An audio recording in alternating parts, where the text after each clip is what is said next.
আমার মধ্যে কোনো গিল্টি ফিল নাই, আমি যেমন আমি তেমন। If you love me like this, you can love me. If you hate me, you can hate me. তারা স্পষ্ট কথা দিতে পারে না, তারা আমার থেকে দূরে থাকুক, সেটা তাদের জন্য ভালো, আমার জন্য ভালো। আর বাংলাদেশে ফিরবে না ছোট পর্দার জনপ্রিয় অভিনেতা জাহের আলভী।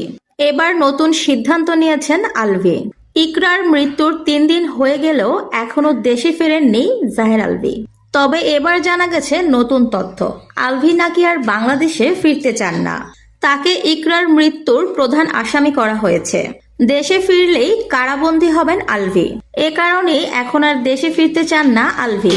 নেপাল থেকে দ্রুত অন্য দেশে চলে যাওয়ার পরিকল্পনা করেছে আলভী।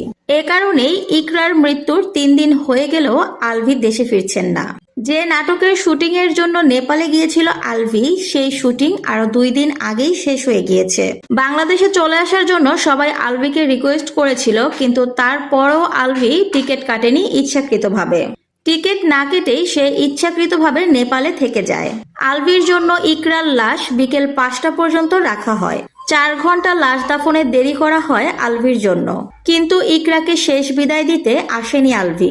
ইকরাকে ভালোবেসে বিয়ে করেছিল আলভী। তাদের 15 বছরের সংসার ছিল। ভালোবাসা বলতে যে পৃথিবীতে কিছুই নেই, সেটা আবারও প্রমাণ হলো একবার। আলভীর কাছ থেকে এত বেশি অবহেলা পেয়েছিল ইকরা যে আলভীকে চিরমুক্তি করে দিয়ে গেছে তিনি। বর্তমানে আলভীর কোনো খোঁজ পাওয়া যাচ্ছে না।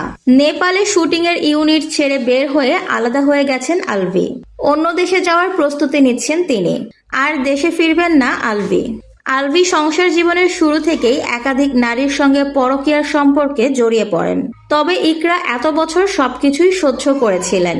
তবে গত 3 বছর তিথির সঙ্গে পরকীয়া সম্পর্কে জড়িয়ে অমানসিক নির্যাতন করেন আলভী ইকরাকে।